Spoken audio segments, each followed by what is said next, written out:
yeah, yeah, yeah. This the Brad and Memory Show. Yeah, this the Brad and Memory Show. Yeah, this the Brad and Memory Show. Yeah, this the Brad and Memory Show. In the field with my dogs, like the Sixers, we gon' ball. Wake up early in the morning, tune in anytime at all. Hard time, all season, don't believe in off seasons. Watch the Phillies, watch the Flyers, and the Eagles on the weekends, yeah. This is not your ordinary radio show. Ain't just talking sports, we be talking about the culture. All across the globe, anything you wanna cover. This is for the fans, no room for our front runners. This the Brad and Memory Show. Yeah, this the Brad and Memory Show. Yeah, this the Brad and Memory Show. Yeah, this the Brad and Memory Show. Yeah, yeah. You know the vibes.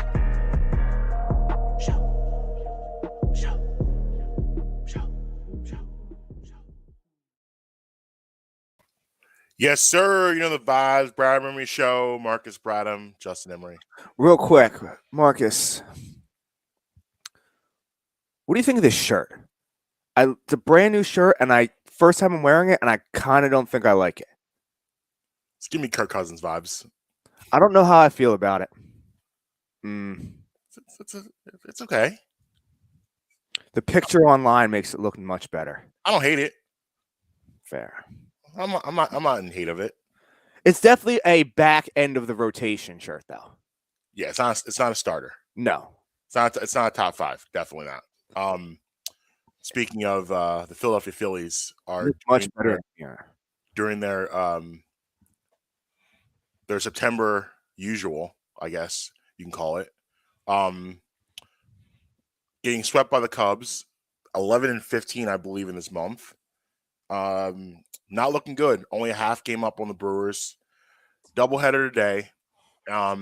And I'm sure people are probably confused by the tone of my voice, of that I'm not raising my voice. I'm not frustrated. Here's the deal. And here's what I'm gonna say about the Phillies. I'm gonna move on to happier things after this. Well, the next topic is not happy, but we got the Eagles. I'm excited about the Sixers. There's a lot of positivity in the city right now that are not involving the Phillies. For sure. Here's the deal with the Phillies. We've been waiting on this team to make the playoffs. I'm not going to go all the way back to 2012 because we knew they were like a rebuild. About 2018, we're waiting for this team to make the playoffs. About 5 years. Here's the deal. If the Phillies do not make the playoffs this year, if they do not make the playoffs, so we'll know by probably Tuesday or Wednesday if they're going to be in or not. Mm-hmm. It looks like it's going to go down the wire. If they do not make the playoffs, it is really simple for me. And I can't speak for Justin. I'm going to speak for myself. If the Phillies do not make the playoffs, I will no longer discuss Phillies baseball on this show until they do. Meaning that I don't care if they sign Trey Turner this offseason. I don't care if they call up Andrew Painter. I don't care if they call up McAble. I don't care what you do. I will not be talking about you until you get your behind into the postseason. There's no reason for me to discuss you if this is what the outcome will be. I am tired of looking like Boo-Boo the Fool out here helping and praying this team will figure it out in September. It is absolutely inexcusable. And listen, I didn't think they could top blowing 2020 when they had to go 2-8 in the last I think they had to go 1-7 and end up going 0-7 in the final 8 games to get in the playoffs. I didn't think they could top that, how bad that was. This will be by far the worst of all the collapses. Take it back to about a month ago. They were sitting at 72-55. They had just swept the Pirates. They beat the Pirates 6-0. They were 2.5 up on San Diego, and they were 5 up in Milwaukee. Since then, they've gone 11-16. Absolutely unbelievable, and you're getting no production from anybody. Alec Boehm looks lost again, back to where he was last year. JT Realmuto has not been well in the stretch. You know, I don't like Bryce Harper drove in all of the runs of this series, but he didn't have a great series, if you can believe that. You're not getting anything from anybody. Schwarber, nobody is producing. And it's just to the point now where what are we talking about? Like, either you make the playoffs or there's nothing for us to talk about anymore. Like, I'm not going to sit here next year and in July and say, oh, I think this is the year. I think this is the year. This seems like 07. We've been waiting for 07 for 5 years now, and it hasn't come. So, again, I can't speak for Justin. He can do what he wants. If he decides he wants to talk Phillies, that's fine. I'm going to lay out. I'm not going to say anything. I will not be discussing Phillies baseball on this show until this team makes the playoffs. Now, if they figure this out, because they're still a half game up. Really, they're a game up because they have the tiebreaker of Milwaukee. There's still a realistic shot they're going to make the playoffs this year. I'm just forecasting the future so you guys aren't confused what the next step is. I'm not gonna raise my voice. I'm not gonna get upset about this. I'm not gonna do it. Make the playoffs, and if you don't, the consequence is you will be on probation until you do on the show. I'm not talking about you. I firmly agree with that. I wish I wasn't right because I've been warning people for this for about the last 2 months. They don't care about you. And what I mean, I don't mean the players. They care about winning, but the front office, this is a doomed franchise. It's a loser franchise. No, I shouldn't say doomed. It's a loser franchise. This is a loser franchise. The front office, losers. Ownership, loser. Manager, loser. Coach, all the coaching staff, losers. The players, losers. Minor league system, losers. You don't have you don't have a winner in this organization. I mean, I disagree with that a little bit. I don't think this can be on Dave Dombrowski. Like, what else do you want him to do? Like, he goes out, he signs Kyle Schwarber. He goes out, he signs Nick Castellanos. It's more of an indictment on the previous regime, but he hasn't been here long enough to be able to be held accountable. I think he's done. I think he's that you've now seen this collapse in 4 years with 3 different managers. Yeah, I mean, I look more at the core than anything else. Like, it's the like, Hoskins has to go. Has to go. You have everybody must go now. Like, you now have to have a fire sale. Yeah, I mean, listen, at the end of the day, there still is this team. Realistically, they still should make the playoffs. You got 4 against the Nationals. I don't feel, but this is an undeserved playoff. Like, you don't deserve this. Like, I'm not excited about them to get the third wild. Well, the third wild card is a joke anyway. It's not. Yeah. It's diluting playoff baseball anyway. But listen, if that's how you get in, that's how you get in, and then we'll see what happens after that. I can't hold them. This is the same thing as the Eagles playing the Buccaneers last year. They got in because they added a 7th wild card, and then they got the doors blown off them in the first game. Did that feel good for you? No, it was awful. So then to be fair, I'm not going to sit here and hide behind the fact I thought they had a shot in that game. I mean, I sat here and I said, "Bring me your goat." Like, yeah, I thought they had a shot in that game. I didn't think they were going to get beat 31. I'm not going to say 31-14. It was 31-0. Yes, I'm not going to sit here and think that I thought they had a shot. Listen, if the Phillies make the playoffs and they play the Cardinals, why can't they? They will. It's locked in. Right, exactly. So why can't they beat the Cardinals? Are not a juggernaut. They're actually the best possible matchup if this team can get in the playoffs. However, it's about getting to the playoffs, which is something if the Brewers didn't implode last night, they would be out of the playoff picture right now. Yeah, Brewers were up 2-0 going into the 7th inning, and they imploded. Right. I went to bed thinking the Brewers won that game. I woke up this morning and confused. So did I. But listen, you got 2 to get against the Nationals, which you've dominated all. I think they're 13-2 this season against the Nationals. You dominated them all season. You got 2 today against them, and then you got 2 more, an afternoon game tomorrow, an afternoon on Sunday. Come on, just get it done. Listen. I love the Phillies. I don't want to have to do this. But listen, you're going to leave me no choice. If you cannot figure out how to make the playoffs this year, I will have no choice but to abandon you until you give me a reason. And that reason is strictly making the playoffs. I don't want to hear about you're firmly in control in August. I don't want to hear as great, and it knows it's gonna suck too, because like I'm really excited for Andrew Painter to pitch in Phillies pinstripes next year. I think that for all accounts, this possibly is the best prospect literally they've ever had. That's how good Andrew Painter is and how people talk about him. He is going to be a stud of studs, like the alpha male of our species stud. That's how good he's going to be. And it's going to suck not to be able to talk about him next year. It's going to suck when they probably, it looks that way, go out and sign Trey Turner and get a real leadoff hitter in here. It's going to suck to talk about that signing. I'll talk about that throughout the year. That's going to suck too. But I'm not going to do it if you don't make the playoffs. I'm not talking about anything until you are clinched a playoff spot. Until I see the goggles and the champagne flowing, no Phillies talk on the show. It's that simple. They're about to face their doomsday scenario.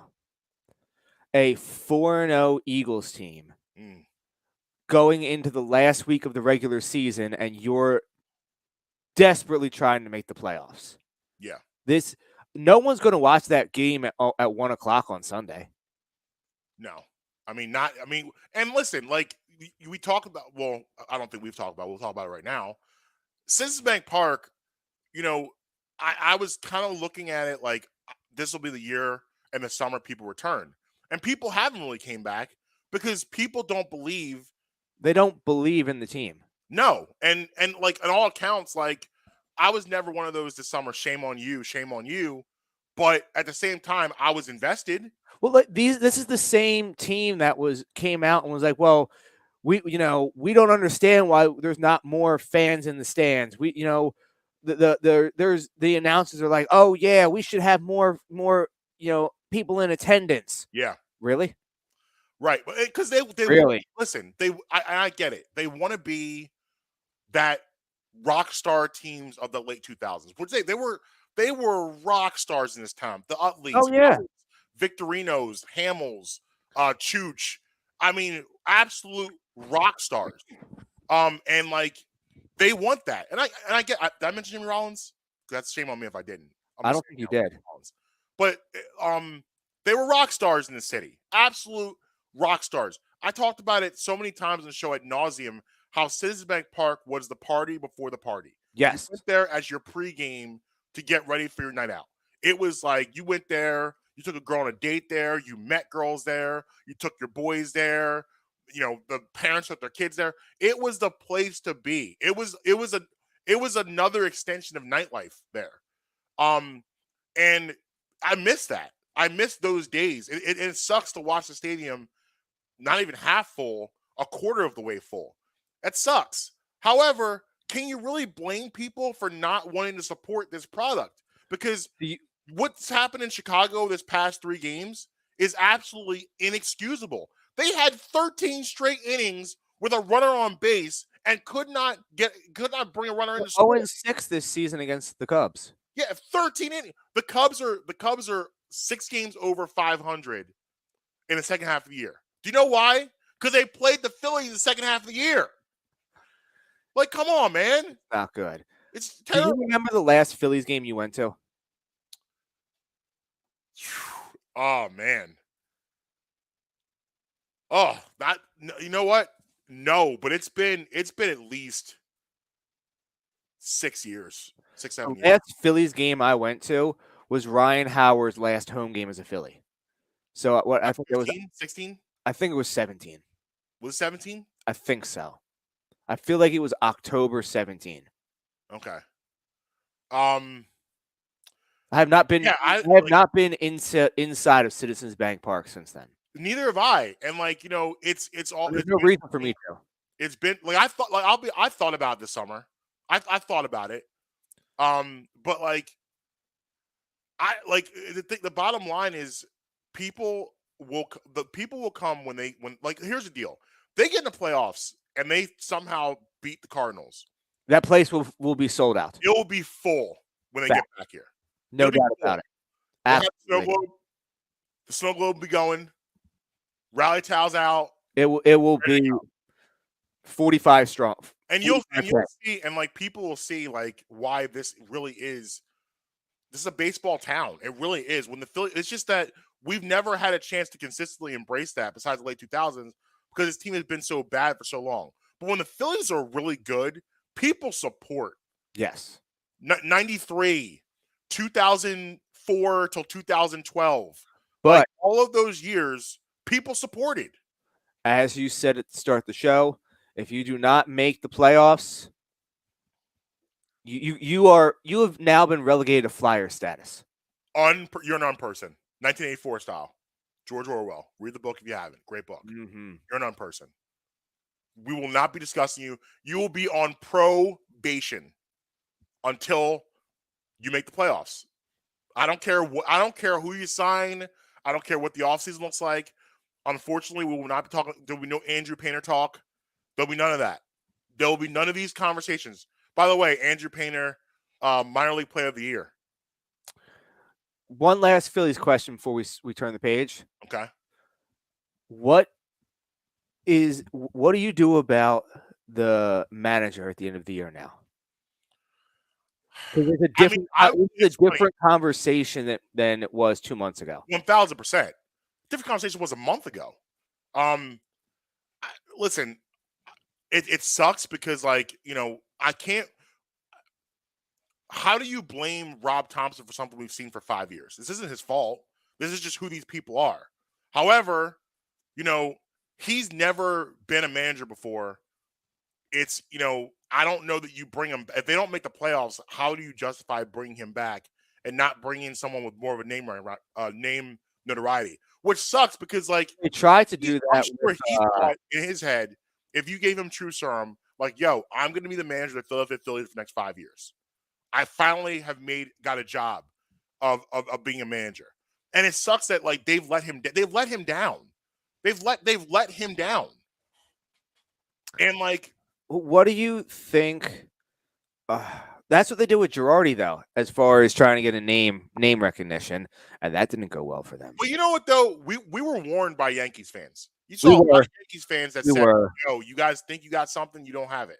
That is fair. A lot of Yankees fans came out right away and said, "Nah, that ain't it." Yeah. Listen, I think we were so excited because Gabe Kapler's situation was such a mess here. We were just excited to have a name that we knew and a guy that was supposed to be a baseball man. But actually, he was a lot more like Gabe Kapler than really we want to admit. Like, he was an iPad man himself. He was. So, like, Rob Thompson's a baseball man. Yes. Like, he's a baseball guy. Yes. So, I mean, I think you have, like, I don't think he can come back if he don't make the playoffs. I don't think he can. That's fair. I don't think so either. Which sucks because, like, it's disappointing for him because it shouldn't be that way. Because this isn't. I don't blame Rob Thompson for this at all. I don't think this is his fault. This is because I've seen this movie play out under Kapler, under Girardi, now under him with the same people. So, you know, it's not the tools, it's the carpenter. Well, actually, I agree. it's the tools. Yes. And in the last case, it was the tools and the carpenter. Mm-hmm. Like, you go get a different bid. Yeah. But that's that again. To wrap this up, put a bow on it. And if the Phillies do not make the playoffs, we will not be discussing them on this show until they do.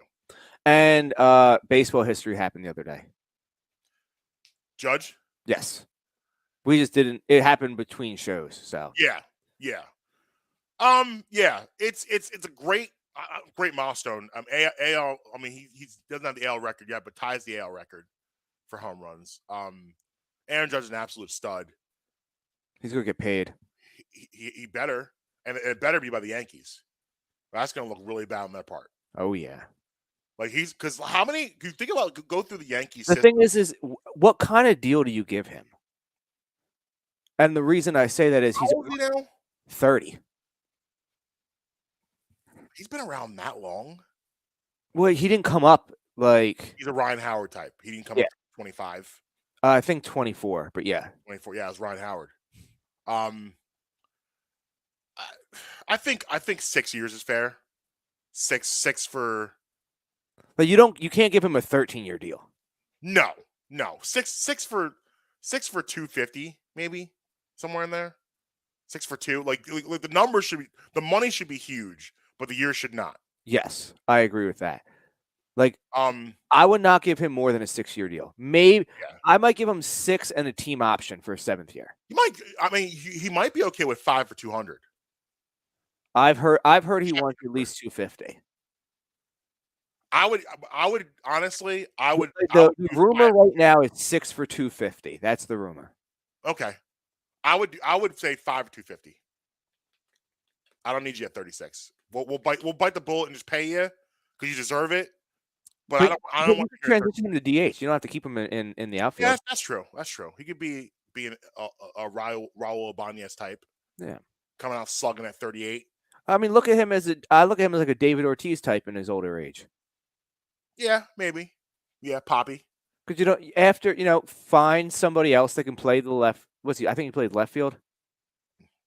Maybe right field. I don't know. I know he's an outfielder. Yeah. But I mean, he's 6'7". You don't need him out in the outfield. No. I like your deal better. 6 for 250, option for 7th year. Yeah. Incentive based to get that 7th year. Yeah. I like that. All right. So last night, Dolphins-Bengals. Bengals win 27-15. That is not the major story for me. No. This Tua situation, man, is this bad for the NFL? Really bad for the NFL. It's bad in so many levels and layers. Is that like the NFL, especially over the past couple of years, has really tried to distance themselves from the concussion narrative. The Will Smith movie, I feel, did a lot of damage to that, where it was, the actually titled concussion, where it went in depth into the NFL and kind of like what has happened to ex-players and players who play in the league and all the things they're going through with the concussion syndrome and everything we know and things that we've learned about the brain that we really didn't know 15, 20 years ago. And the NFL has, to their credit, has made a lot of progress in trying to make the game safer with tackling, the special helmets they're wearing in practice, and concussions were down big time last year. And also the idea of, listen, things are going to happen. Guys are going to get hurt. You're going to have concussions. But how do we handle it when it happens? And the way they've been handling it, they haven't been letting guys go back in games. They haven't letting guys like be their own doctors. We've seen that blue tent. The blue tent become, as popular as the Zamboni in hockey. The blue tent's up all. You see that tent pop up all the time. See the tent pop up, and you're assuming you're not coming back. Like, think about it. Going back to 2020, when the Eagles made the playoffs last time with Carson Wentz, he gets that concussion. If this was 10 years ago, he's back in that game.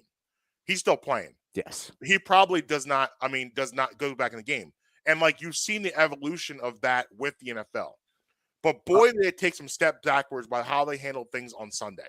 By my estimation, this was the second time you've had a player that probably had a concussion be able to come back and play. And the first one was, I think, 2019. I know it was Russell Wilson. I just might have the year wrong. Yeah. Where he visibly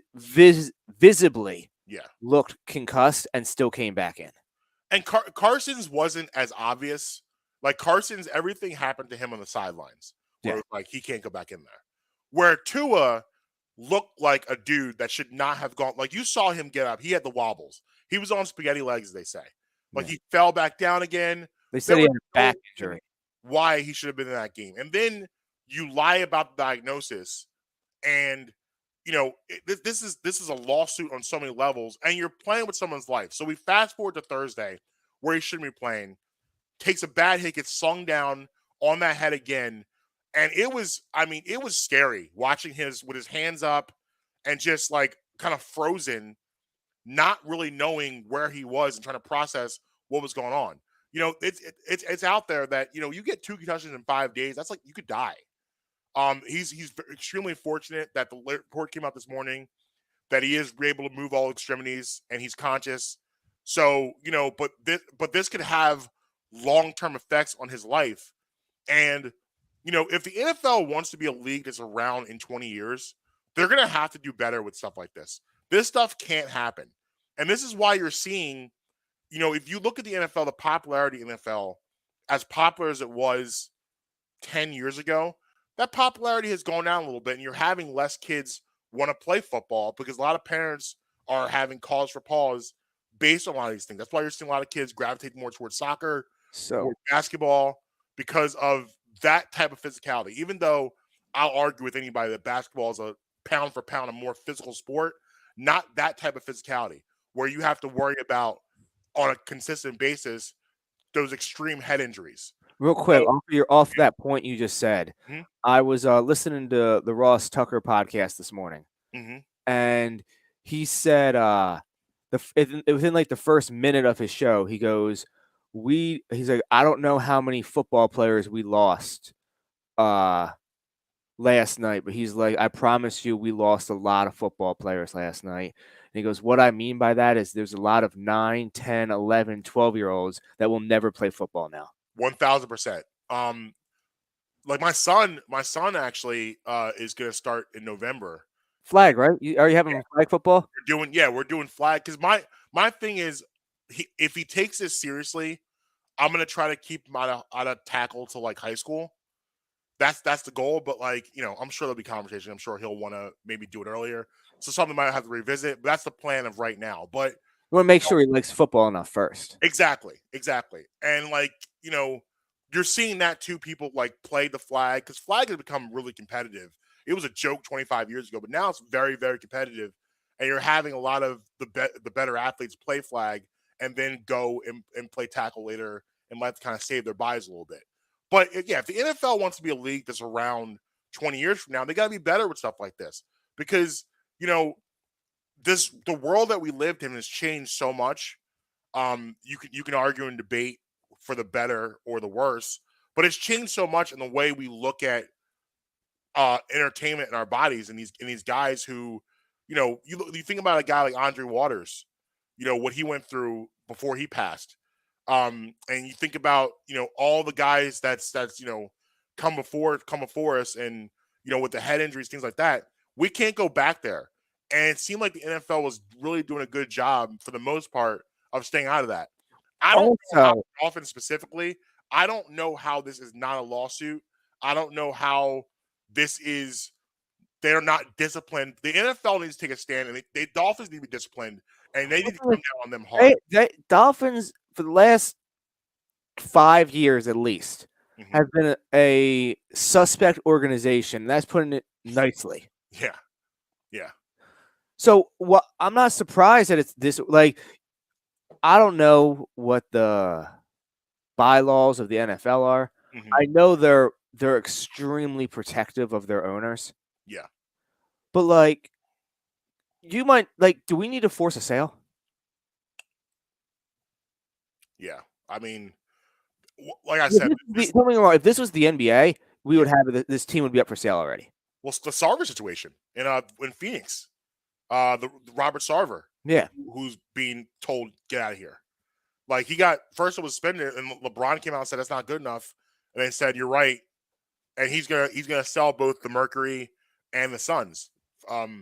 So yeah, part of that also is that the second highest stakeholder for the Suns. I don't know who I don't remember what his name is, but he came out and said, I'll sell my shares to basically all the other stakeholders were like, if you don't sell, we're just going to dilute you. Yeah. Essentially. And when sponsors come out, PayPal, who's a huge Suns, came out and said, or they sponsored NBA. It was PayPal. You were right. No, it was PayPal, but I think they're an NBA sponsor. No, it's the team sponsor. It is okay. That's the that's their sponsorship on the jersey.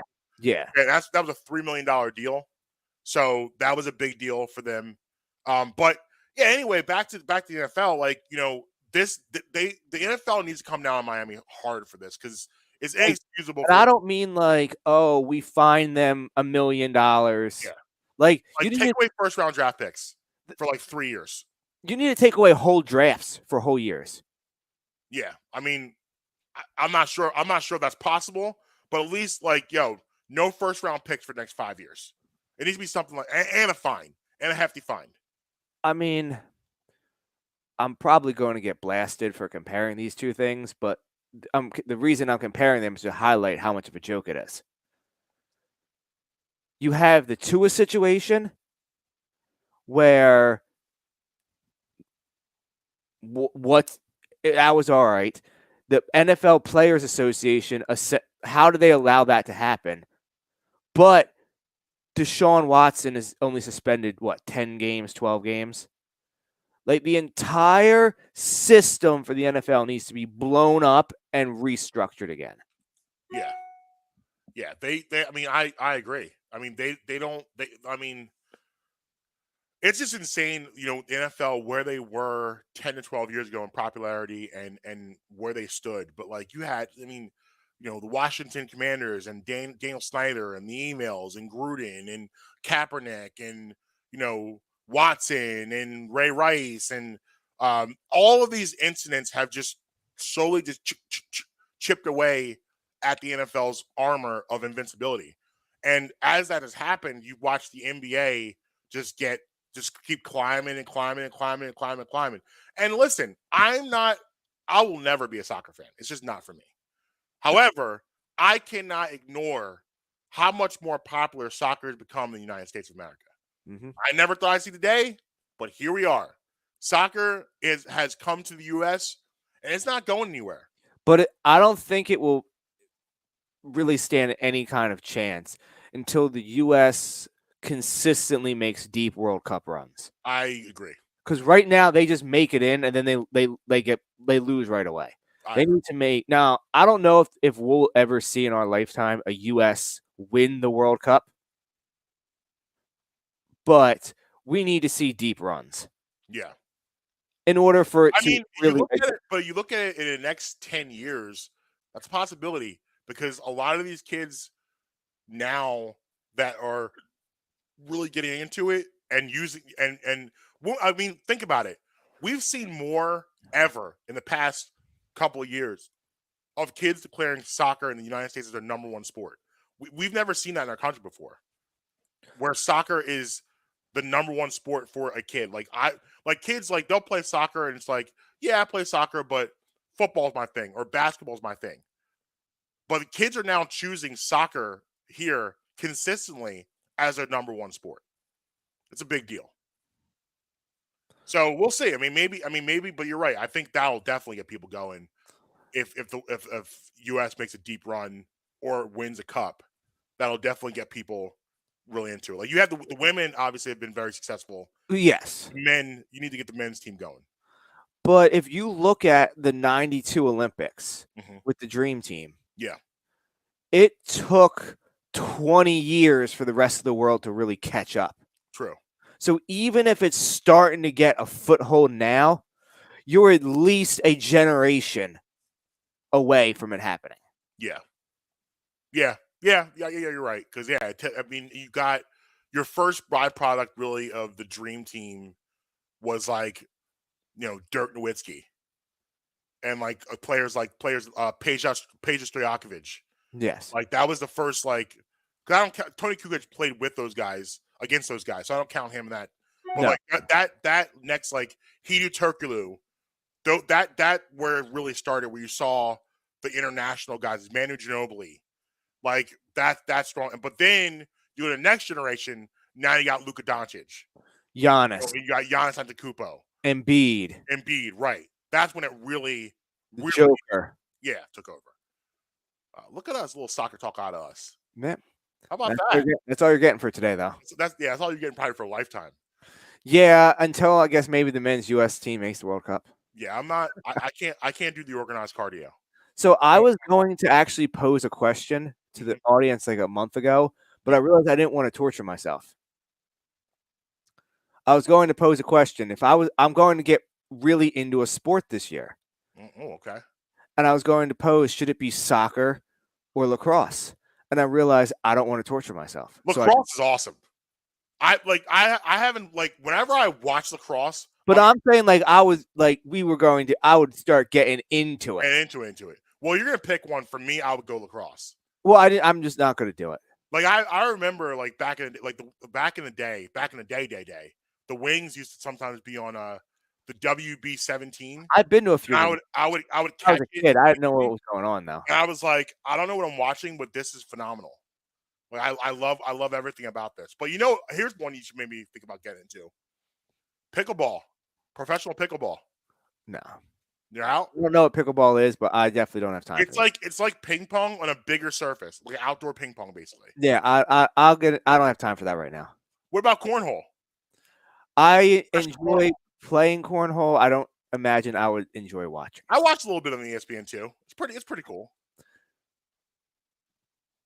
It's not bad. I mean, I won't deny that I have watched it. Yeah, it's not. You know terrible. what I actually caught a glimpse of a couple weeks ago? The National Beer Pong Tournament. Really? Yes, Without ESPN 8 the Ocho? I think it was. It has to be an Ocho. Now they weren't playing. The Ocho just needs to be a channel. I don't want it once a year. I want it every day. Yeah. They weren't playing with beer. They were using water. But yeah. Well, now you can't. Now people don't like when they play beer pong. Now people don't drink out of the cups anymore. yeah. Well, I mean, no, They drink their own beer now. they've been doing it because they need to just churn games, just churn next I'm game. talking about at a party. I'm not talking about like nationally. Oh yeah, I know. Yeah. I mean, I never really drank out of the cups anyway. Really? I mean, I have. I'm not saying I haven't, but Yeah. Not- I didn't start doing that. I probably still be doing it if people didn't stop doing it. But all right. yeah, I have. What do you want me to do? I drink that. But these people. Have you ever done beer pong with like shots, like tequila, put in there? No, Like little shots. no. It's a wild move. That's dangerous. It's a wild move. That is You'll dangerous. get the job done. Oh, I'm sure it will. Yeah. We there was this one frat at Penn State. They would play full beers in every cup. That's a wild move. You have to chug it. Yes. That's another wild move. I'm more of a flip cup man than a beer pong man. Yes. I like the intensity of flip cup. I also like the Beer bigger. pong's too laid back for me. I like the bigger teams because Yeah. if you have a bad teammate in beer pong, you're screwed. Yes. But if you have a weak link in flip cup, you can hide them. True. Put them Well, more so than you can in beer pong. yes. Like if your partner sucks and they never make a shot, you'll never get you'll never get balls back. I'm gonna give people two huge tips to be the best flip cup player you can be. Because I'm a top 5 dead or alive. Here's Go first. Number one, lubricate your area. Okay. Yes. Don't go in there dry. Lubricate the area. You need some suction when it That's flips. not cheating. Lubricate the area. Okay. Number 2, if you want to be really good at flip cup, you need to work on your chugging skills because that's what it is. Because here's the deal: if you can get a good chug and get it down quickly, you put so much, especially if you start, you put so much pressure on that person because they're just, and then they start doing the dipsy do and they're flipping. Like that's my thing. I chug. I'm pretty good at chugging. That's why I'm good at flip cup because I get that thing down. So even if I make a mistake and I overflip one, I'm calm. I know you're still drinking.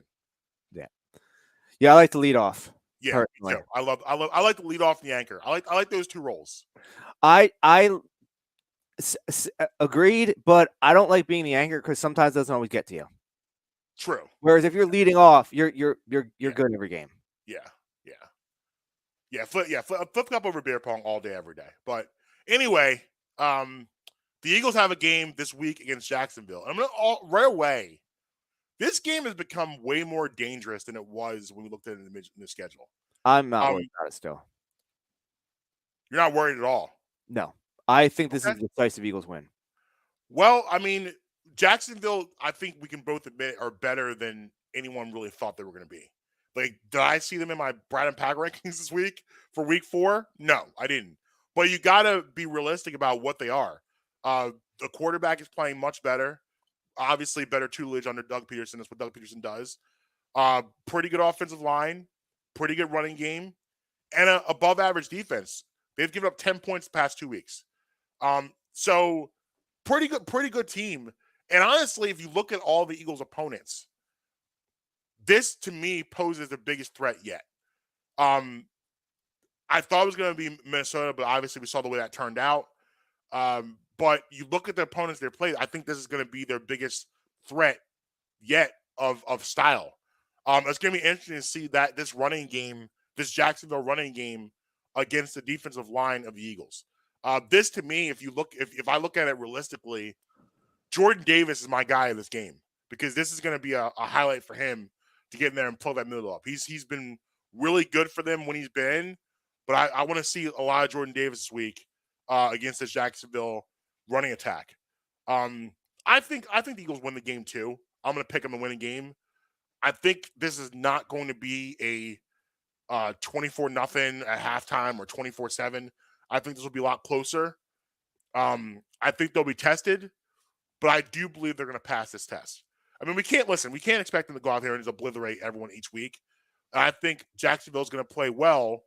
I think the 6.5, the way Jacksonville's played thus far, I think the 6.5 is a little disrespectful. I think this is more of a 4 line. If it was me, 3. I think it's more of a 4, maybe 5. I think a touchdown is maybe a little disrespectful, but we'll see. Completely disagree. So the stats for Jacksonville is misleading. Okay. They blanked what I think is a pretty washed Matt Ryan at this point in time. And the Colts in week 2. And then they held Justin Herbert, who clearly was not 100% in that game, to 10 points. So I don't know how much the stats are misleading for them as far as how little amount of points that defense has given up. Because if Justin Herbert's healthy in that game, I don't know if Jacksonville comes out winning that game. Now, I understand that they beat them 38-10. I get that. Credit to Jacksonville. But you can't take away that there is no doubt in anyone's mind that Herbert was probably not even 50% in that game. So it's hard for me to put too much credence on that performance. As far as the offense, just like you said, the Phillies need to show you, Jacksonville has been picking at the first or second pick of the draft for feels like the better part of the last decade. Until you show me that this talent works out, I'm not going to side with it. Until Trevor Lawrence shows me that this is that he can play amongst the big boys in the NFL. Now, I understand, don't get me wrong, Urban Meyer sucked as a head coach. I get that. So you almost kind of got to give him last year as a grace period. But just like we need to see more out of Jalen for 3 games, I need to see more out of Trevor Lawrence for 3 games before I can say that this guy is going to be the guy for quarterback. On the other side, this defense, I think, is ready to go. Now, yes, they have nice weapons on the offense for Jacksonville, but we have better skill position players on defense. We have a better defensive line than they have offensive line. We have better linebackers than they have running backs. We have a much better secondary than they have for their receivers and tight ends.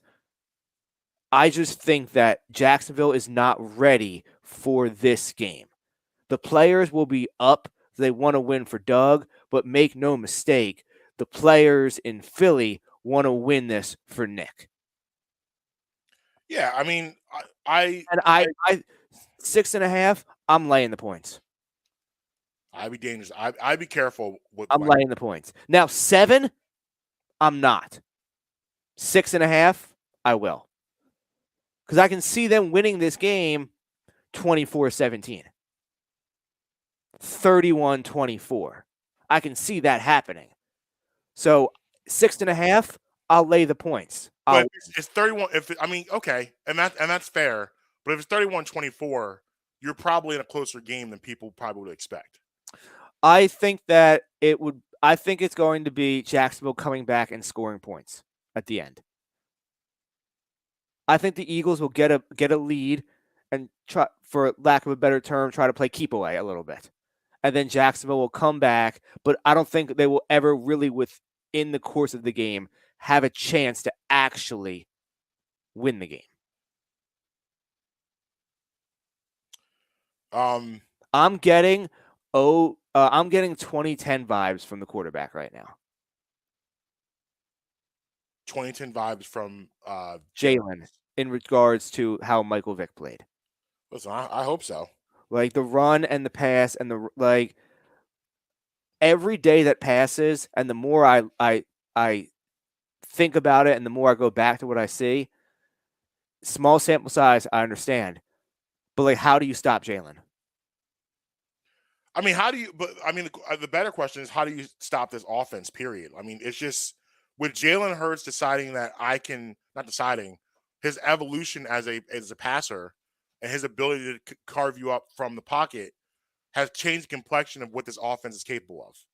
I mean, the fact that he can do that now, I don't know what you really like. If you're a defensive coordinator, what can you really take away? Because it's options everywhere, as we've discussed. It's the wide receivers are stacked, the running backs are stacked, the tight end's good, like a great offensive line. I don't know what you possibly take away. Yeah, I don't know. I don't know how you do that.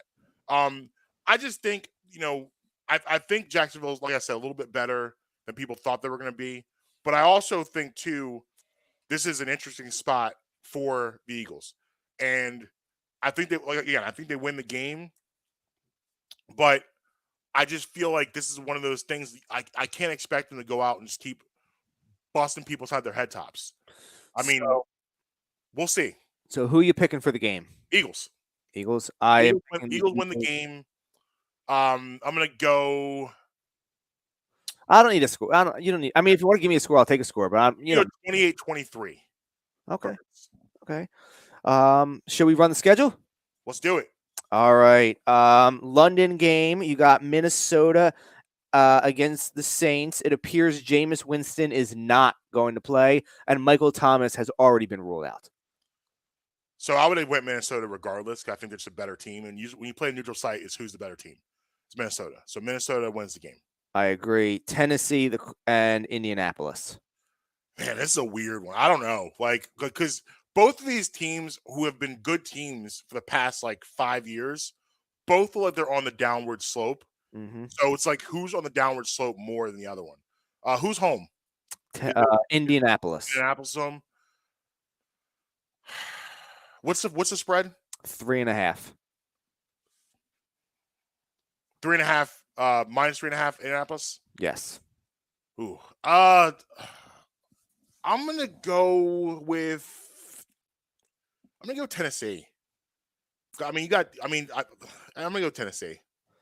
I'm not happy about it. I'm also picking Tennessee because I am so underwhelmed by Matt Ryan right now.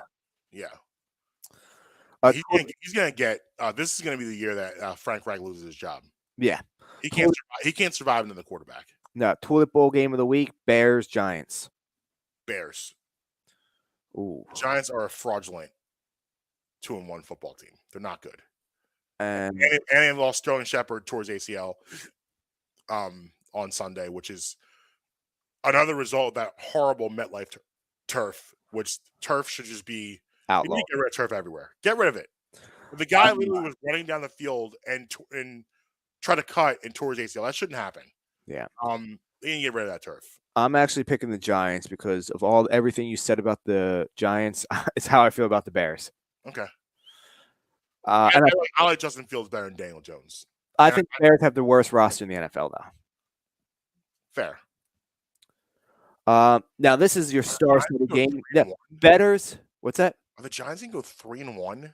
Aren't the Bears 2-1 as well? Are they? They beat the 49ers. 49ers. Who else? I think that's the only win. They lost to Houston. Who did they play? Yes. Okay.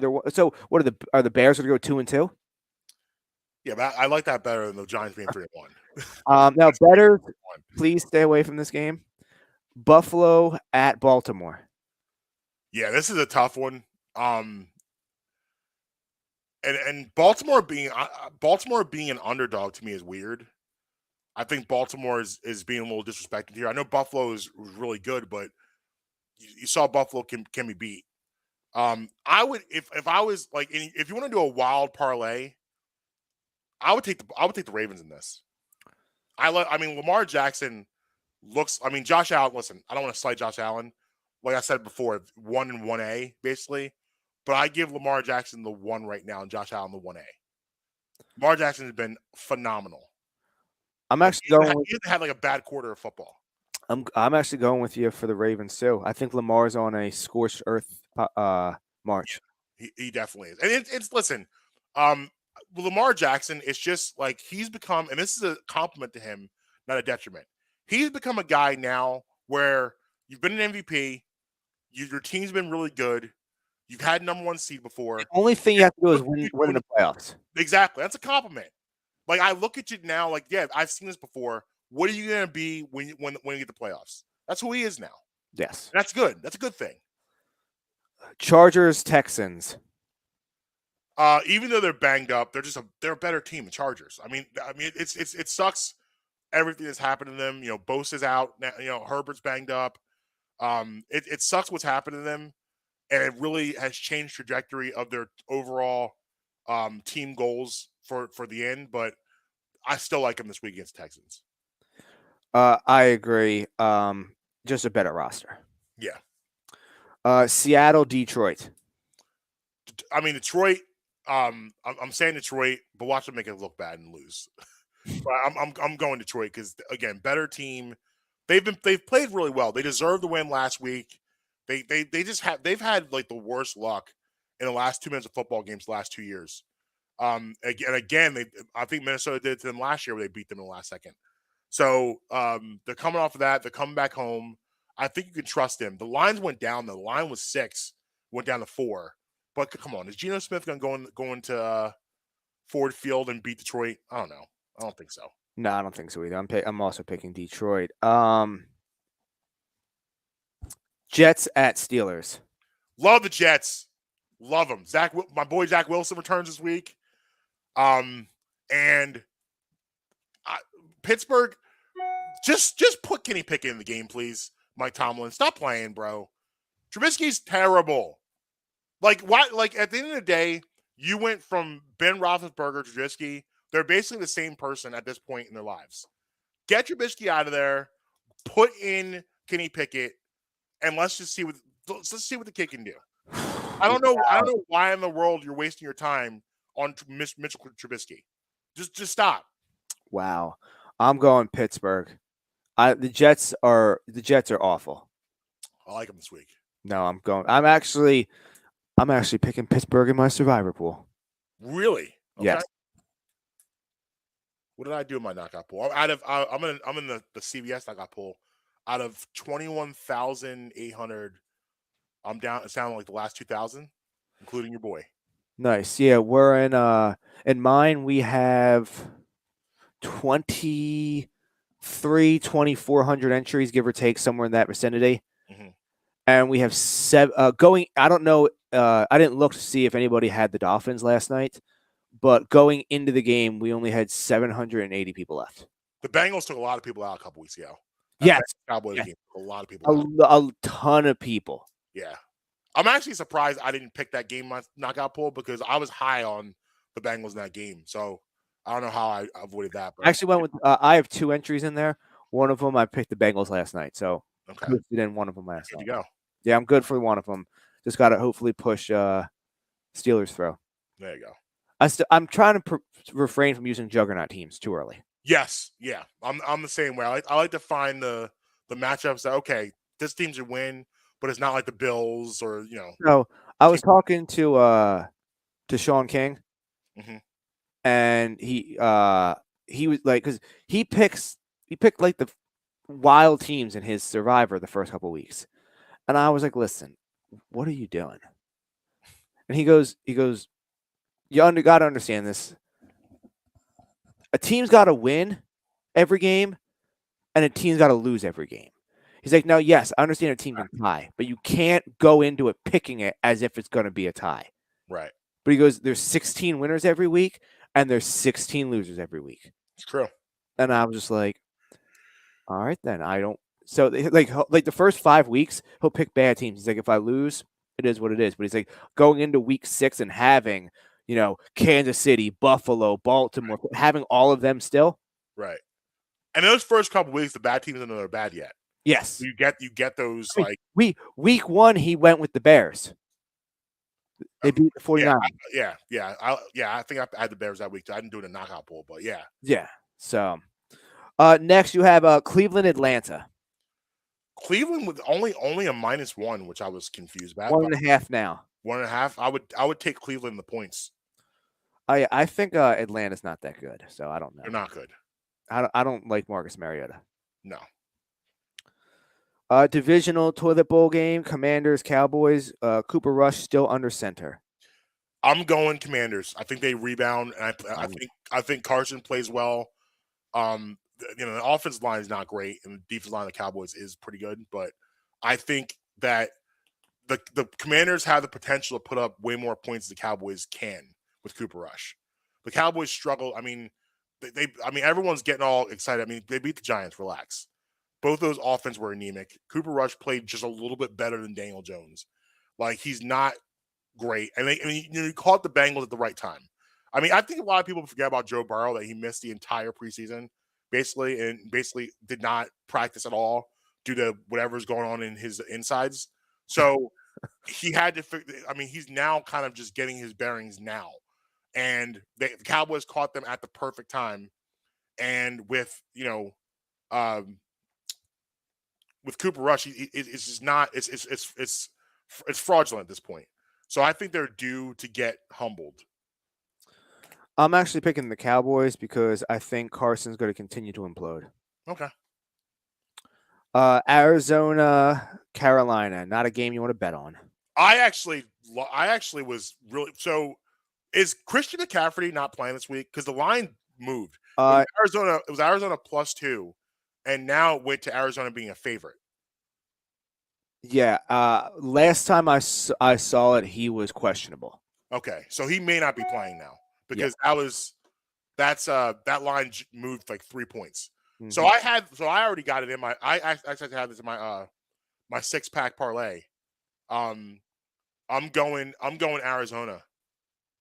And I had them at +2. They were actually my top three. I meant to say my top 3 bets of the week. I was going to put that in there. So we because it's the first half of the season, Arizona doesn't know that they're not good yet. Yeah. I'll take Arizona. Yeah.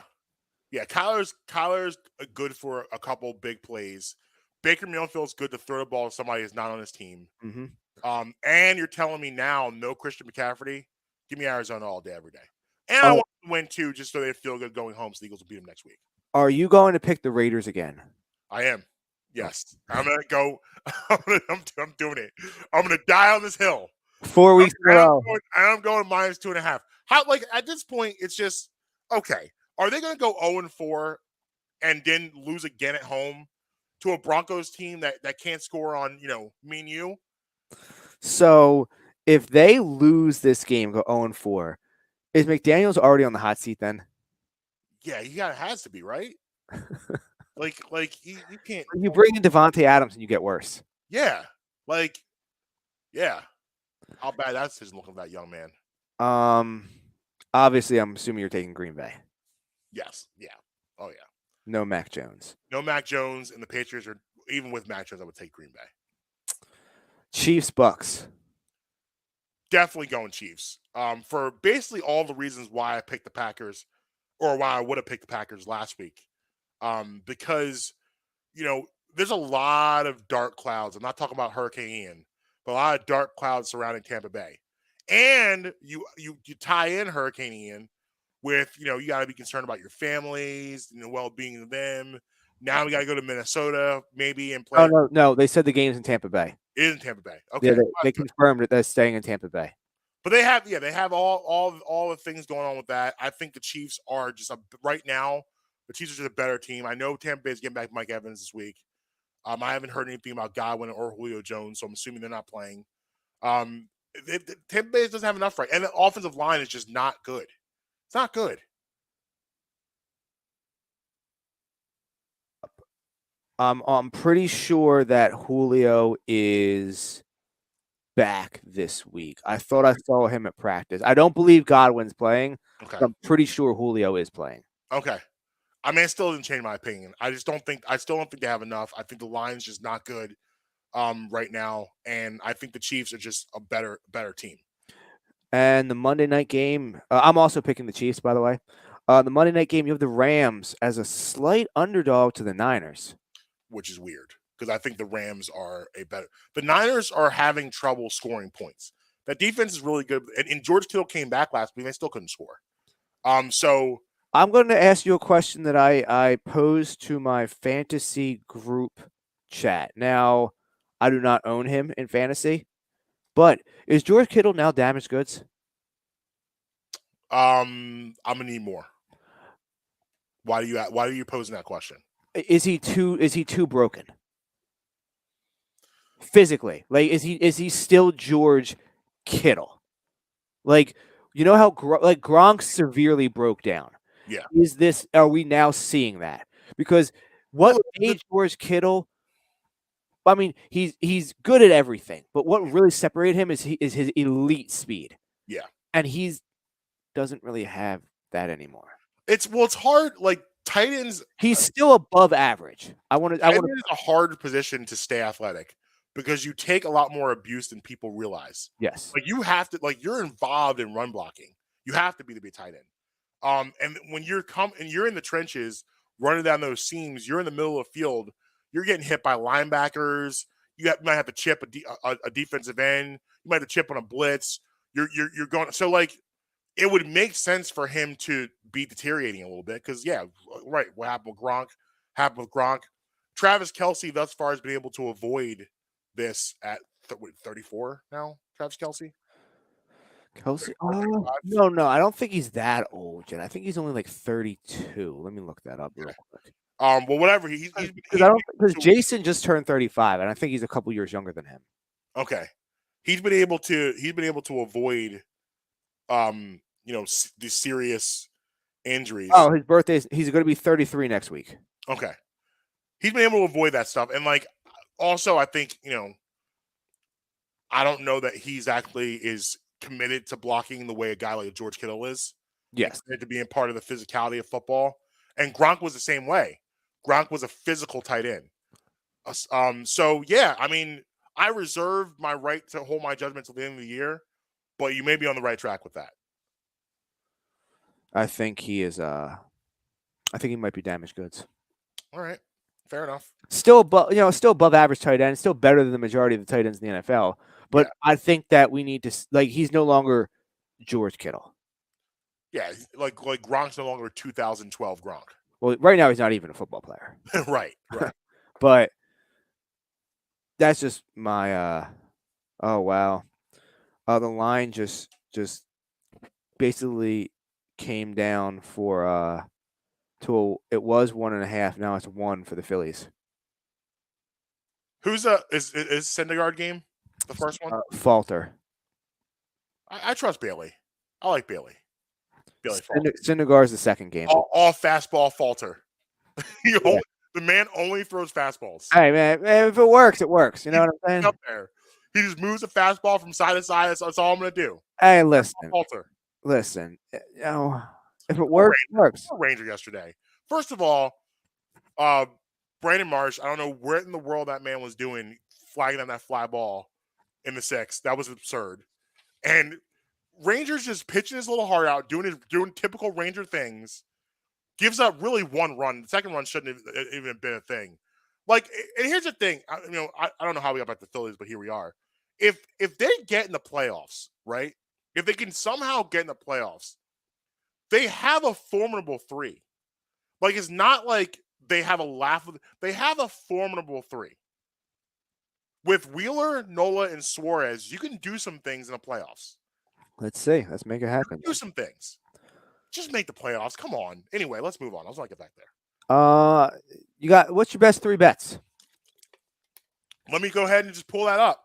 All right. So, like I mentioned before, Arizona would have been there. As I was doing it, I saw that Arizona is now a favorite, so I'm not going to put them in. I like to give people at least one underdog or at least one underdog. It's only minus 102 on the money line, so it's not like it's the end of the world for the odds. So I'm gonna give you a plus 439 this week. Oh, okay. So we're gonna go Detroit money line over Seattle. I'm gonna give you the Raiders minus 2.5 over the Broncos. I'm gonna give you the Chiefs money line. So Chiefs money line. Yes. Raiders minus 2.5. And what was your first one? Detroit money line. Ooh, I like that one. What's that? Minus 200 or so? The whole thing is a plus 428. No. Sorry, I meant just the Detroit. Yeah, Detroit now it went down. Detroit was they were Minus 205. So you said it's what, plus four something you said? plus 428. Yep. Nice. So I got a 3-legger for you as well. Okay. Mine's coming in at plus 853. Whoa. Yes. Whoa. Okay. Yes. And I'm coming to you with 3 money lines, Marcus. Okay. Rams over the Niners. Okay. Ravens over the Bills. Cardinals over the Panthers. Like, so you got the Cardinals. Is Cardinals a favorite on yours, or you got? I mean, it's minus 102. Okay. Yeah, you're good. Yeah. I like the Ravens a lot this week too. I think the Ravens are coming at plus 136 right now. I think the Ravens are going to feel disrespected. They're like Buffalo's not 6 points better than Baltimore, especially this time of year. I think Lamar, like you said, Lamar is scorched earth mode. Yes. The contract and now the disrespect of them being a 3-point underdog at home. I like them a lot this week. A lot. I do as well. And if with the Dolphins losing, we have a spoiler alert for you. We have an opening for number 1 in the Brown Power rankings. And if the Eagles win this game, they remain undefeated. Your Philadelphia Eagles might be sitting at the number 1 the Brown Power rankings next week. Have to tune in on Tuesday and find out. You have to tune in. We'll see. Which way do you want to go now? Do you want to go? I want to talk about Tuesday, the show being abruptly ended. Oh yeah, let's get to that. Yes. Yeah. Okay. So if anybody was watching or listening, mainly watching, because I don't think it was as easy to pick up over the audio. Yeah. The show ended quite abruptly on Tuesday. Yes. Because someone kept ringing my doorbell. And I'm the only one here. So Swoop is freaking out. So I send Marcus a quick message. Hey, listen, I know we have a lot left to go. I got to go upstairs and figure this out real quick. We're out of commercial breaks for this episode. Like I got to go. And it's funny because a segment that we never got to ended up getting a new addition to it now. Do you want me to tell you? Should I tell them who was ringing the doorbell, or do you want to now go into your part of it? So pre-show meeting. Okay. Justin asked me for a list of topics. Yes. One of my topics was the Boy Scouts suck. Yes. Back to you. So guess who was ringing my doorbell during the show? You can't make this stuff up. Relentlessly. Causing Swoop to want to go through the glass door at whatever was on the other side. Yeah. None other than a few members of the Boy Scouts of America. Troop 1335. I think it was Troop 72. Either way.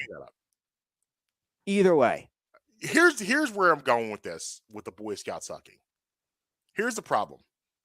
So can't make that up if I wanted to. I called Marcus 5 minutes after the show and I said, couldn't make it up if I wanted to. The Boy Scouts were just ringing my doorbell. Girl Scouts. Love the Girl Scouts. Girl Scouts provide a service to all Americans. Cookies. Everyone loves Girl Scout cookie season. And, there are times listen. Hold on. Pause. Yeah. Is your daughter in the Girl Scouts? No. I didn't know if that was a cookie connect or not. No, she's not. No. Does she have any? I don't even know how you get into those scout organizations. I don't know either. Does she have friends that are in? No. I've never like my kids, I've never known anyone who's a part of these organizations. I don't know I don't even know how you even get in there. I need an in though. It's a secret society. But anyway, the Girl Scouts, they'll see them posted up at your local grocery store, outside, all cute, with the whole table, the whole thing, parents out there. And for me, I got a soft spot. First of all, I love the cookies. They're incredible. And their presentation's always really nice. It looks good. Sometimes I'll even get to the point where I'm like, okay, I don't need any more cookies. I'm just gonna give them $5 just so I'm a good person. No. Boy Scouts, I got none of that energy for you, and here's why. So the Girl Scouts we got the Girl Scout cookie with the Thin Mints. We got the peanut butter tandies, whatever you want to call them. Tag-alongs. Yeah, you got the shortbread, which are my personal favorite. Lemon, The lemon s'mores. cookies. You got the s'mores. You got all sorts of variety of cookies. What did the Boy Scout give you? Popcorn. Unpopped pop. No, not just popcorn. Unpopped popcorn. Like popcorn where I have to go and make it myself at home. I don't want to do that.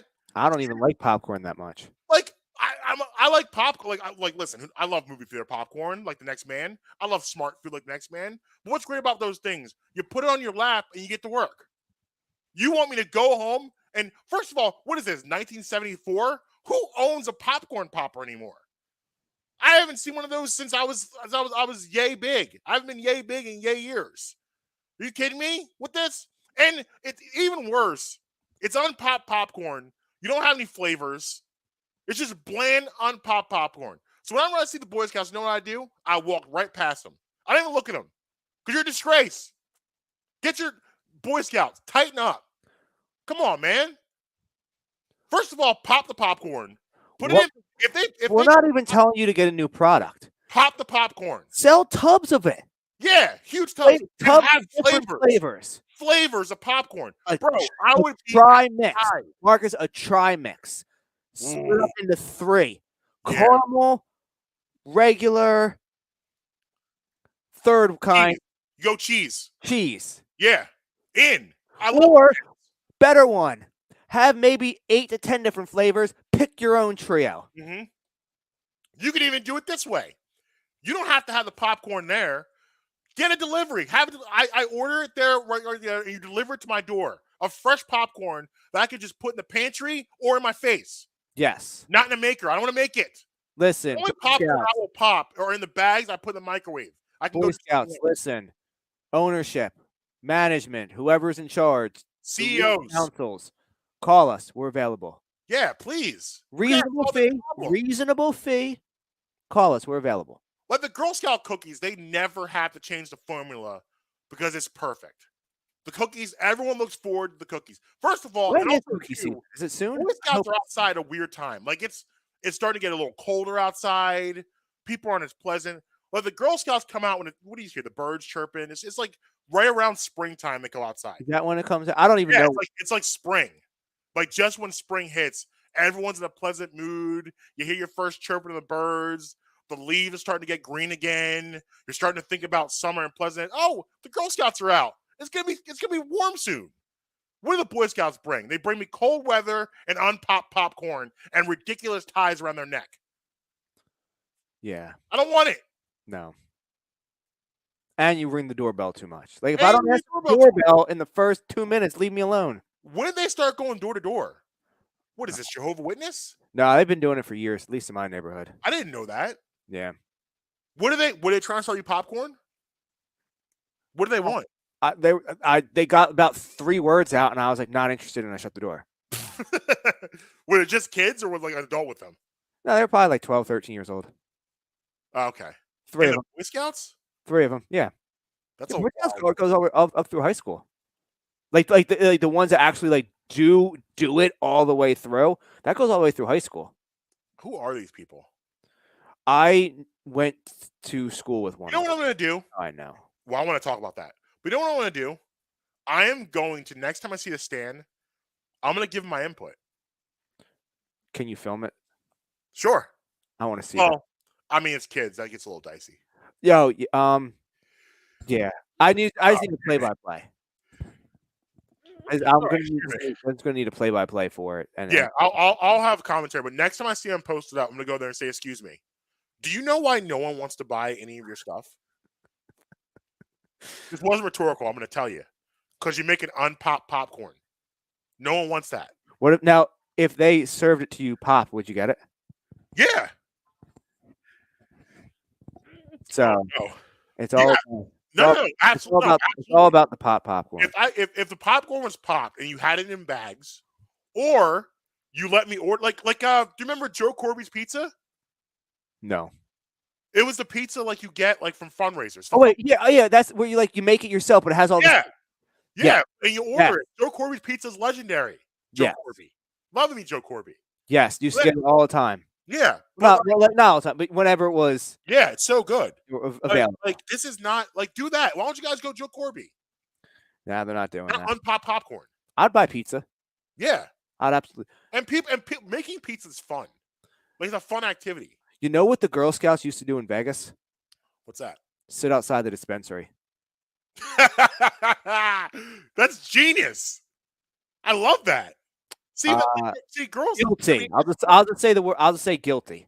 Yeah, I mean, and they just show because the moms are out there, and the moms are like, I'm just sitting. Yeah, mom, whatever. Over here and chill. Oh, that's genius. They would like sit like on like the sidewalk, like around the corner. I love that for the Girl Scouts. Oh, all the time. Smart. All right, what we got now? Hot or not, or ask me anything. Which way you want to go? Let's go. Ask me anything. All right, I got 3 of them. All right.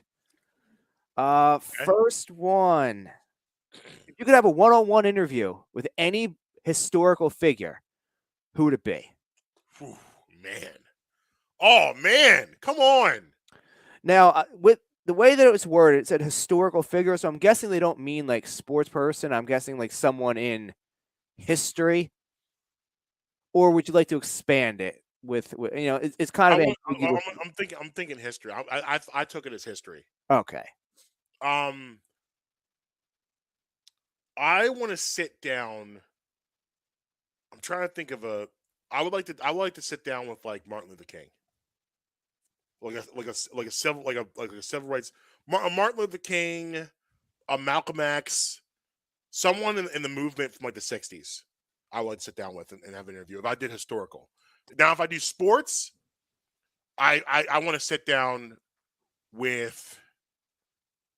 I want to sit down with Jordan. Obviously. But yeah, the thing is, he's still alive though. Oh, we're talking about some. Okay, so it have to be. Yeah. It's someone who's no longer around. Okay, Kobe, definitely Kobe. I want to do it over like I want to sit down with Kobe over like some tequila. I would do the same thing with Jordan. I want to sit down with them over because the best interviews happen with alcohol. And like those guys, like the stories they have locked away in the crevices of their brain, they bust out after a couple tequilas would be legendary. That's really like the Last Dance. I think it was smart to have Jordan having a couple cocktails. I think he said some things probably he may not have said otherwise. Yeah. So yeah, that's probably where I go. For me, the sports one's definitely Kobe. I don't really think there's a second one. Like really that close of a number 2, because everybody that I would want to do is still alive. But as far as someone in history, I want to be available, or no, that's not the right way. I want to be in the room and be able to talk to FDR while he's show prepping for the fireside chats. Okay. He's sitting there getting ready. He's show prepping, and I want to be like, "What are you going to talk about? How are you going to approach this?" That's a good one. Another one that I just thought of my head. I would want to sit down and talk to Abraham Lincoln because I have questions about the abolishing of slavery. I got a lot of questions. Pretty much you can go through any major president. You can go through George Washington. Yeah. I agree. No, yeah. It's hard to pick one decisive thing, but that would be what I go with. I could do this. I could literally do this question for like an hour. Like it's so many people that's coming to my mind. Next up, second one. Growing up, what was the favorite? Do you have a favorite dish that someone in your family made as you were a kid? Oh yeah. And it's just so boring, but I actually make it for the kids today because like I think there's always those couple meals as a kid you were like really into. Yes. That you transfer to your kids, and it's very very basic. It's white rice with chicken, peas, cream of chicken soup mixed together, salt, pepper. Ooh. Love it. My mom, that was a staple meal in the Bradham household. It's like it's so simplistic, but so good. Like it's just like it's perfect. I could have swore you were to go with your mom's popcorn chicken.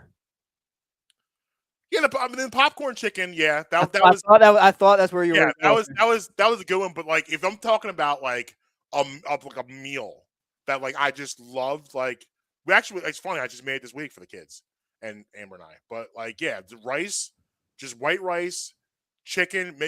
Obviously make your chicken, cut it up, throw it in there, peas, cream of chicken soup. It's so simple and easy to make, and just it's delicious. Salt, pepper, done. Move on. Yeah, What about you? there's a lot, but there's only really one meal where I have been out at places and I've left things to go home to make sure I was home in time for dinner for this. Okay. And that was my mom's Italian wedding soup. Really? Yes, I would leave like I'd be over at a friend's house. Oh, do you want to stay for dinner? No. Now, so how is that presented? Is that a meal at the Emery house, or is Yeah, that like the appetizer, or do you do that with a no. sandwich? No. So it's huge, big, huge pot right in the middle of the table. Okay.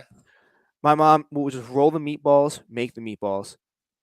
Oh, that's right. There is meat in there. Okay. Yeah, meatballs, spinach, noodles, and then she also puts onions and carrots in it to give it a little bit more substance. Okay. And then just a massive sliced down piece of bread, garlic bread. Sourdough bread or Yeah, garlic. whatever. Garlic bread, sour, whatever she felt like making, that day. Okay.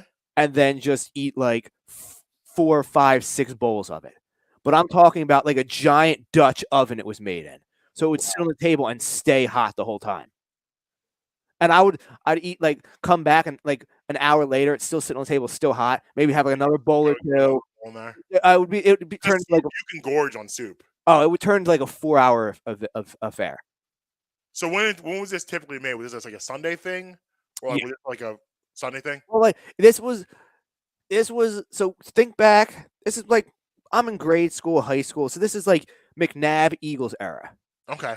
Okay, so it'd be all right. It's a cold like November, December, watching football all day. Eagles have a 4:30 game. This hits the cable at the end of the first quarter, and it just gets gorged on the whole game leading into like the Sunday night game. Gotcha. Okay. That's a good deal. Yeah. Third. So not apparently, it's quite obvious. There's wild weather going on in Florida right now. What is the wildest weather event you've ever been in? So first off, I actually have a funny story about that. So first off, I don't know why there's a human being alive that and listen, no disrespect to our Florida listeners, but I don't know why there's a human being alive that want to live in the state of Florida. I just don't know why you want to do it. First of all, you got the hurricanes, you got the bath salts, crocodiles roaming the streets. It's literally Revelations down there in the Bible. Like it's just, there's more things down there that are trying to kill you than keep you alive. Yeah, no, I don't think I want to do that. Like I'm watching all like and we actually have friends that live down in Florida, and thankfully everyone's okay. But just watching the footage coming in and things, I don't ever want to be in a position where I have to board up my home. No. I don't want to do that. No. I don't want to have to do that. No. Like that's not an activity I want to have to participate in. No. And like I don't understand the. If we're just being honest, Marcus, you're not the best with power tools. Like right. You want to be out there. Right. You don't want to be the one doing that either. I personally don't want to be out there doing that. And then having to relocate to a different state or maybe even 2 states over. No, thank you. I actually know on a serious note, I know people that they're not going to have power for the foreseeable future. Yeah. Like, no, I don't want any parts of this. I'm out. So the worst weather thing I've probably been through is Hurricane Sandy, 2012. Yeah. Actually, so I was actually, that's when I was teaching. We were out of school for a week because our school didn't have power. So, it was my ex-girlfriend at the time, my best friend at the time, his now wife, and we just bunkered down like kind of like COVID. Like we bunkered down, we hung out and just drank for like straight days. So we had this bright idea when we were drunk to go out in the middle of the storm and just walk around the neighborhood.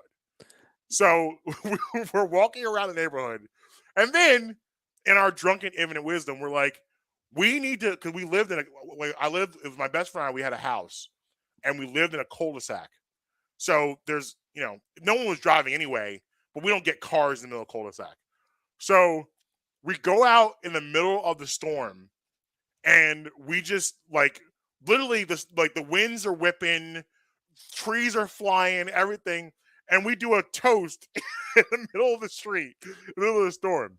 The funniest thing about all of this is the next day, because our house was next door to my friend's dad.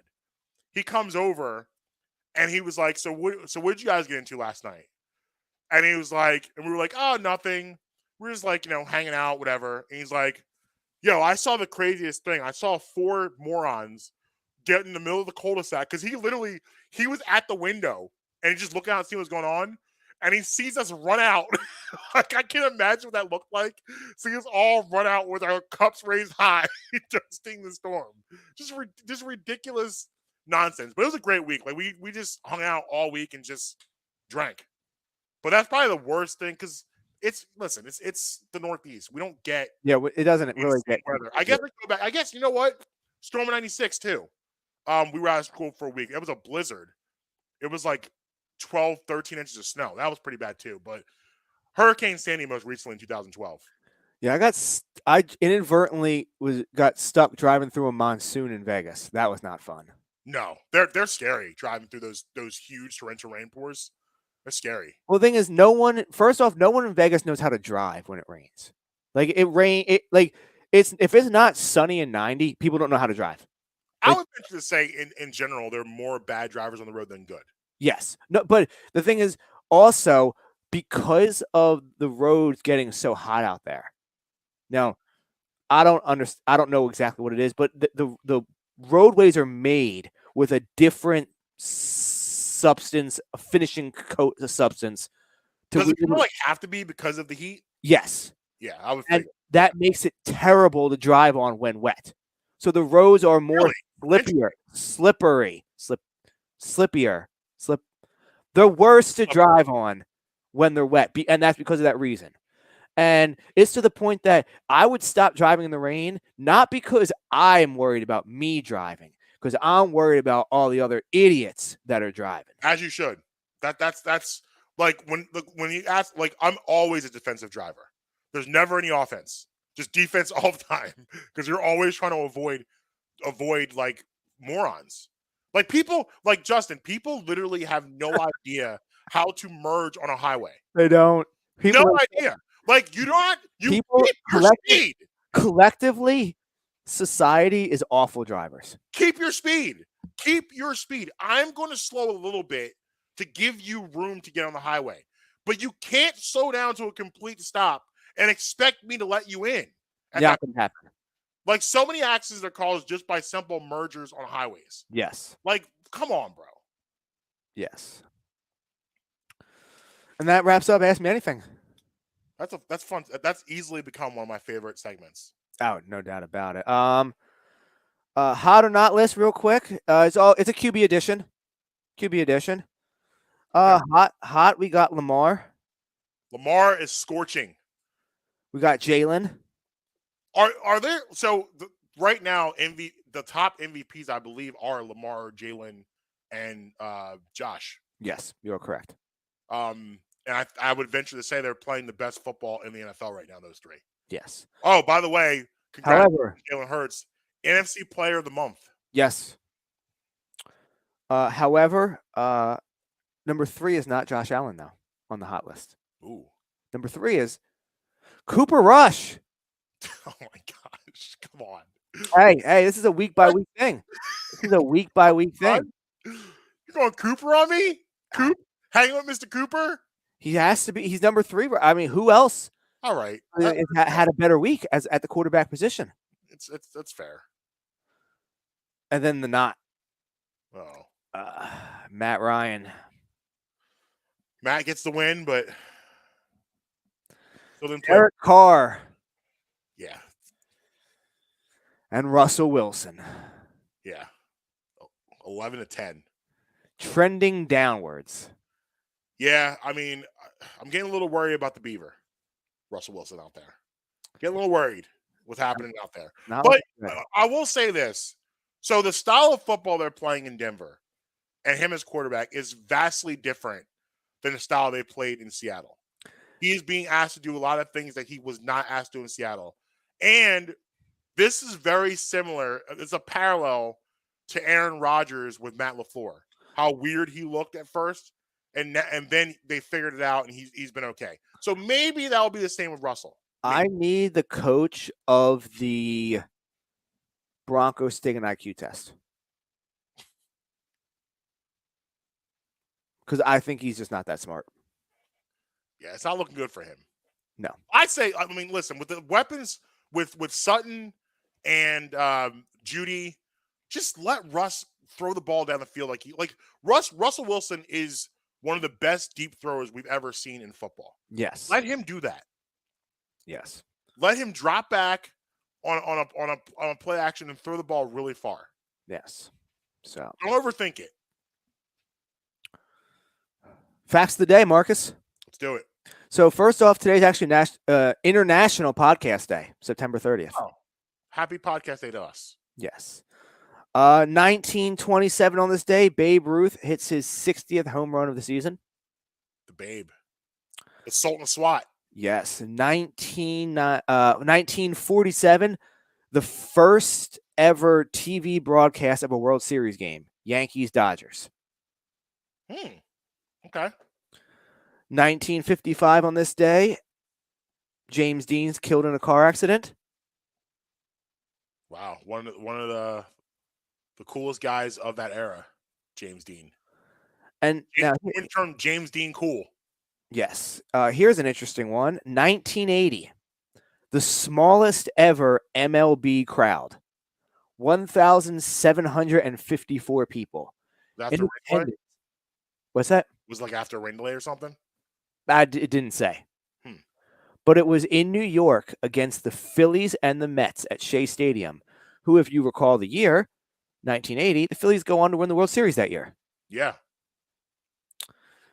This in 1995, Mariah Carey releases Fantasy. Ooh.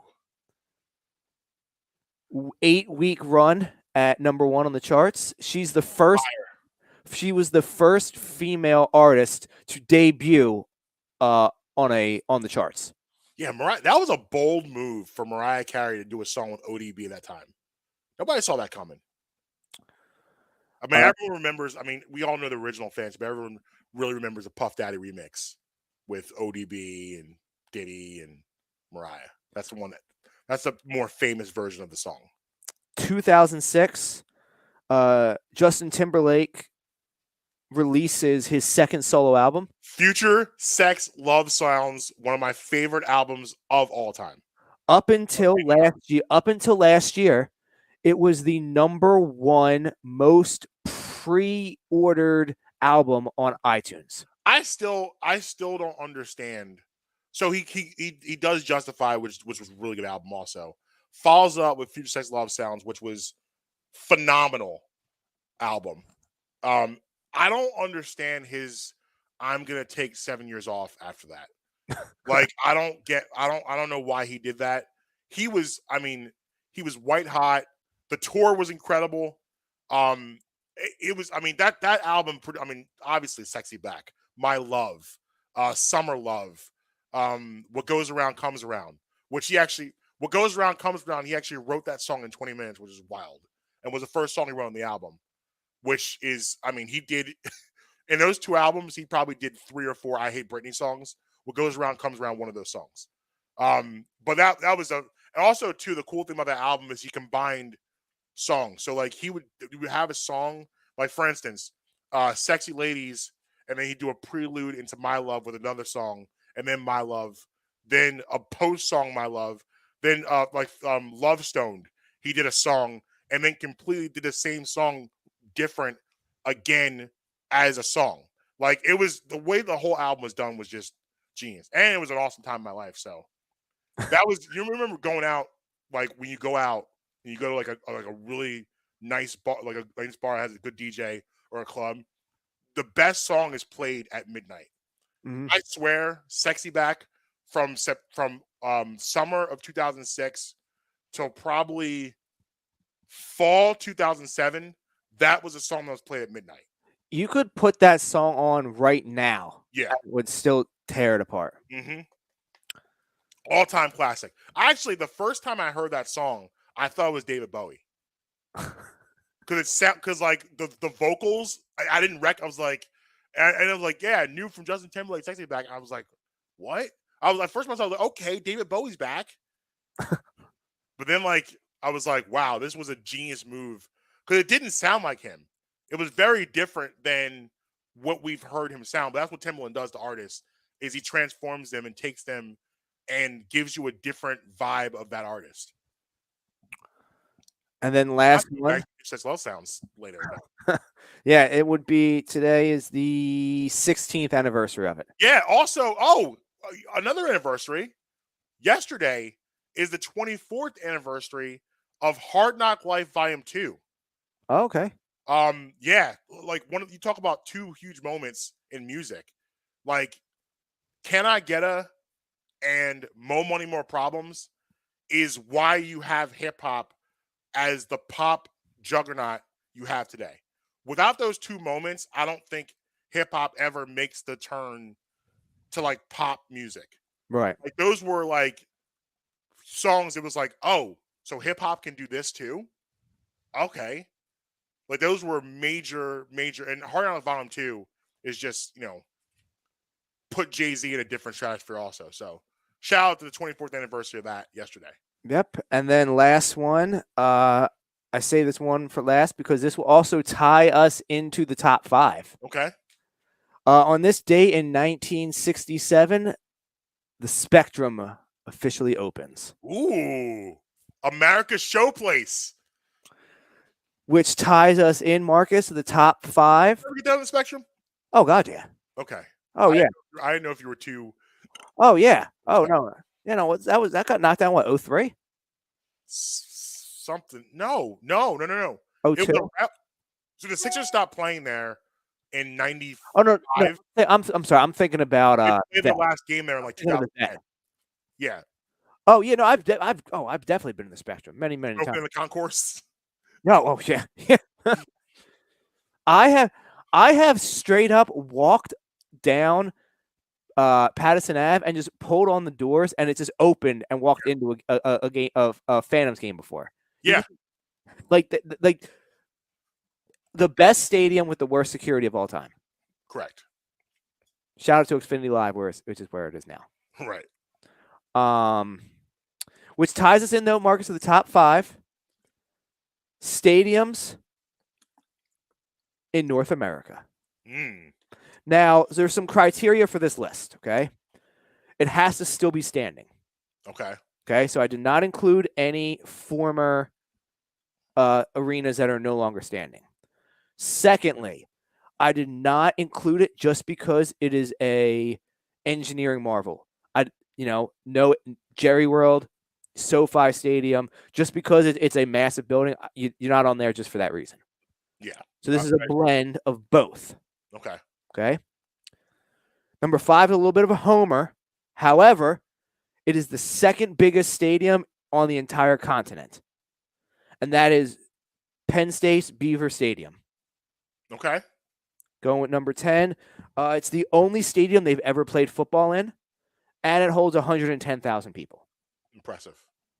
And this year they just started selling alcohol for the first time. There you go. Oh, hey-o. Number 4. Now, this spot, there's 2 stadiums in this city that is justified to be on this list. Only one of them made it, and that's Wrigley Field. Yeah. Institution. Mm-hmm. Absolute institution. Number 3, Fenway Park. Okay. Monster. It's been there for over 100 years. Yep. We have there's been other Yankee stadiums. There's been other Dodger stadiums. Right. There has not been another Fenway Park. Number 2, the mecca of football, Lambeau Field. Yes. Gotta give it to Lambeau. Never been there, but I will make it there one day. Yeah. Preferably, Gotta do it. preferably during the summer. Yes, gotta do it. And number 1, it's just different when this place is packed.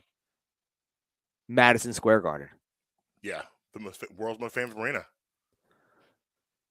Honorable mentions, Soldier Field. Okay. I don't know if it's still called the Coliseum, but where the Rose Bowl is. Okay, yeah. I don't know if it's still technically called the Coliseum. Yeah. But that's I guess an honorable mention. The big house where Michigan is, which is the biggest stadium on the continent. Indianapolis 500. Okay. Notre Dame Field. Okay. And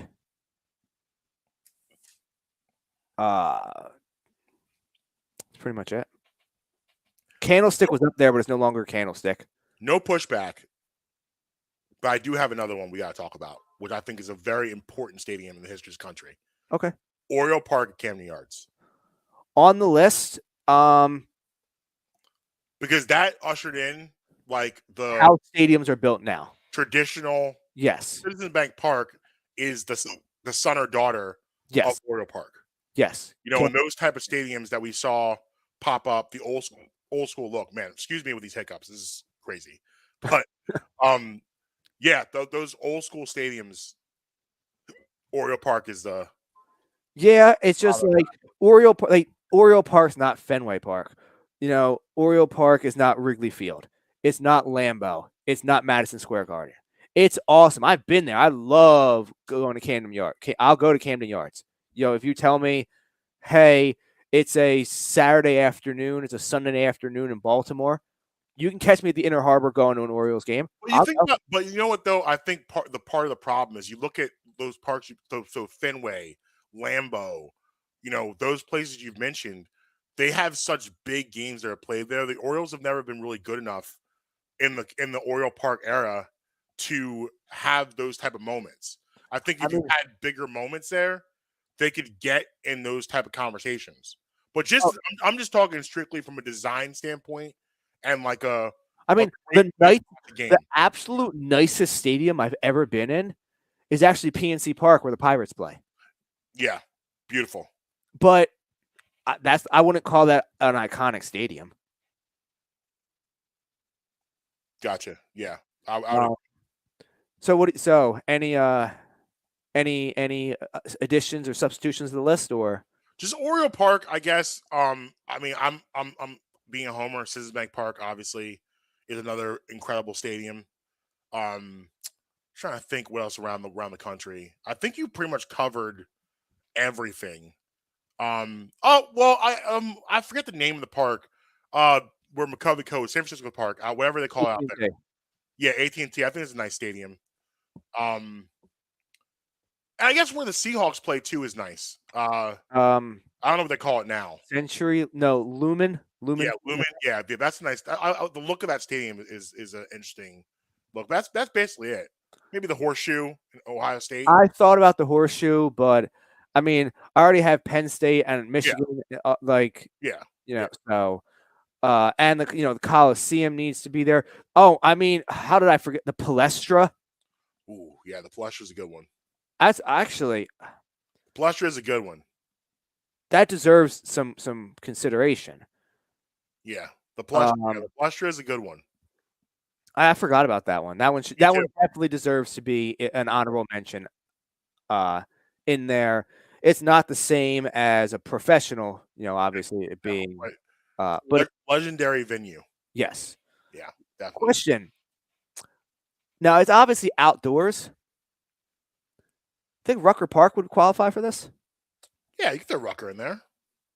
Like it's not a stadium in its traditional sense. No, you can throw that in there.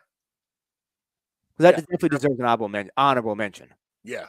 I mean, it's not going to beat out Madison Square Garden. No. But there's legendary games have occurred there for decades. Legendary people have been there.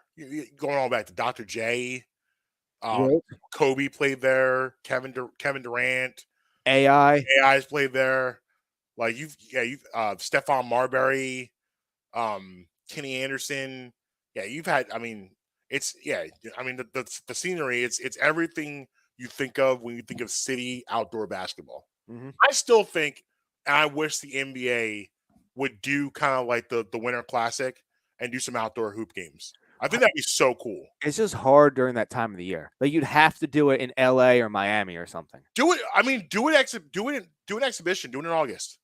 Like, I don't care how you get it done. Just do it. Or do it in Phoenix. Yeah, you have to do it in Yeah, that's fine. Yo, hold on. Do it in Cali. No. You do it in Vegas during All-Star break. Yeah, how about the All-Star game outside? Yeah. It would be 75 degrees in August. Or there in Vegas. Do it outside. I would love it. I think people would love it. Taking the guys the players would love it. Yeah. Taking everyone back to like how they felt in the game. Can we have a chain link net though instead of Yes, please. Instead of please the chain link. Instead of the cotton. I want the court surrounded by the cage. Yes. No, and just regular benches. Yep. Just like bleachers outside. It'd be so. I mean, oh man, it'd be so cool if they got to be able to do like maybe Rucker or something like that, and seeing like the people hanging out the windows and stuff. Just a cool visual. Yeah, I wish they could figure out a way to pull that off. That'd be so cool. They did the bubble, so they did. Guess we'll figure it out. But I had nothing left. Time for the weekend. Yes, it is. At Marques tweeting everywhere. At Justin Emery Show on the Bluebird app. Brad Emery Pod everywhere. BradMichelle.com for the merch. Check out our friends at Advanced Jewelers, 332 York Road. Bling bling. Go Birds. And until next time, you can be with us. You be against us. You're never going to stop us. Phillies, you better make the playoffs. Ooh.